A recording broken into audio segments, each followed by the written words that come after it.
parce que l'œuvre du Seigneur a été toujours grande. Amen. J'attire votre attention. Moi, le français que je parle, les là et les les, ce sont les notions qui s'entrechoquent. Toi, ne tiens pas compte de ça. Amen. Mais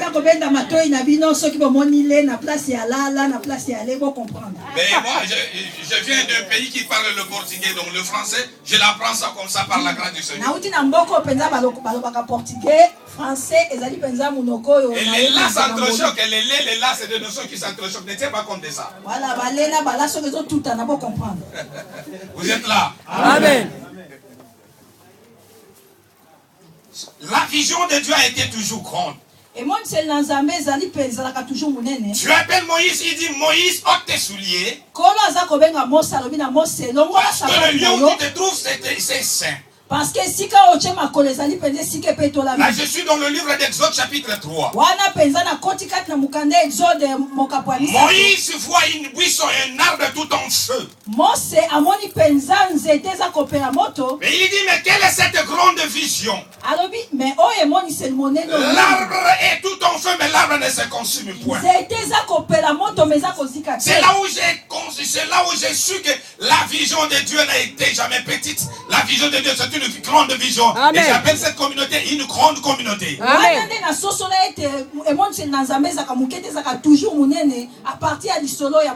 Quand Dieu veut travailler avec quelqu'un, il lui donne la vision. Pas une petite vision, mais c'est une grande vision qui est à toi de la saisir.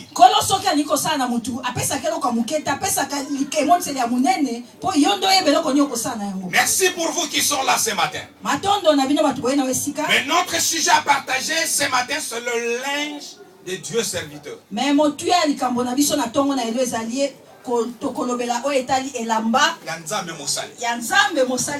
linge de Dieu serviteur.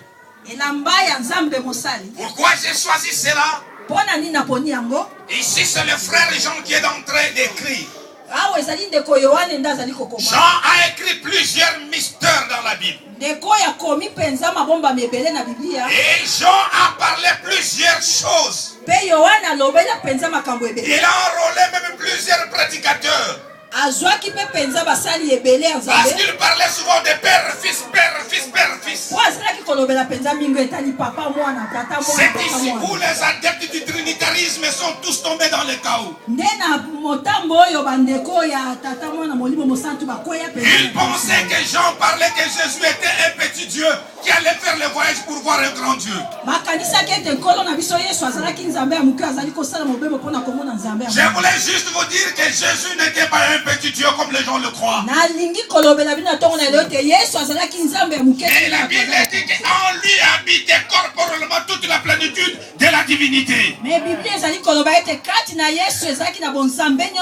C'est que celui qui habitait au milieu de nous, c'était un Dieu qui avait pris la chair. Et il a marché.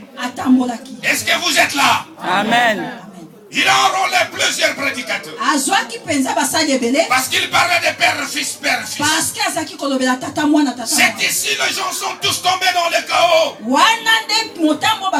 Ils disent qu'il disait de Dieu le Père, Dieu le Fils et Dieu le Saint-Esprit. Frères bien-aimés, quand Jean parlait de toutes ces choses, il a dit que Jésus qui savait que son heure était venue de passer ce monde au pays. C'est-à-dire qu'il devrait quitter ce corps mortel pour reprendre sa position initiale, pour reprendre son trône éternel. Jésus qui savait que son heure était venue. Est-ce que vous qui sont là ce matin, vous savez que l'heure est déjà là, où nous quittons ce corps mortel, où les corps mortels quitteront, prendront le corps incorruptible. Nous serons tous disparus dans ce monde du péché et nous prendrons le corps de gloire. Est-ce que vous savez que l'heure est déjà là?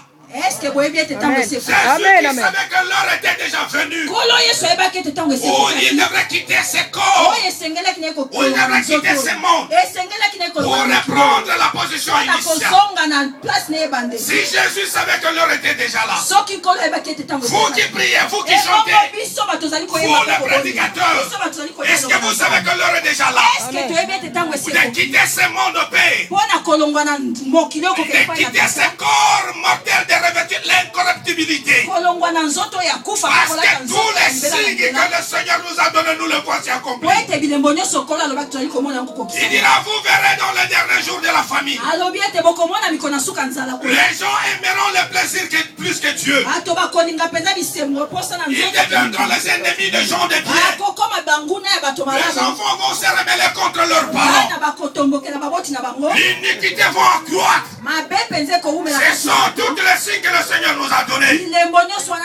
Et nous les voici accomplis. C'est là où nous disons que l'heure est déjà là. Toi qui prie, prie bien parce que l'heure est déjà là. Toi qui chante dans la vérité. Prédicateur, toi qui prêches dans la vérité. Parce que l'heure est déjà là. Oh, nous disparons, nous laisserons ce corps mortel. Et nous revêtirons l'incorruptibilité. Nous serons enlevés dans les airs avec le Seigneur. Cette promesse est certaine. Cette promesse est certaine. Cette promesse est vraie. Cette promesse est vraie. Je vous la rassure. Même si le diable devient 10 000 fois que le diable. Même aujourd'hui, Hitler revient à la vie. Il ne saura pas empêcher cette promesse de la venue du Seigneur. Le Seigneur revient. Et il revient certainement. Jésus qui savait que l'heure était venue de passer ce monde de paix. Vous qui priez, vous qui chantez, vous qui prêchez, l'heure est déjà là. Même si l'Union européenne se rassemble pour finir avec la famine, même avec le chômage, il n'y sera pas. Vous savez pourquoi?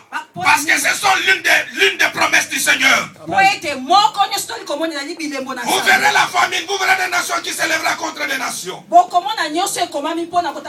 Même ici, les États-Unis, le pays le plus puissant de la planète, il ne sera pas effacé tout ce que le Seigneur a prédit. Je suis venu interpeller la conscience de chacun de chacune de nous ce matin.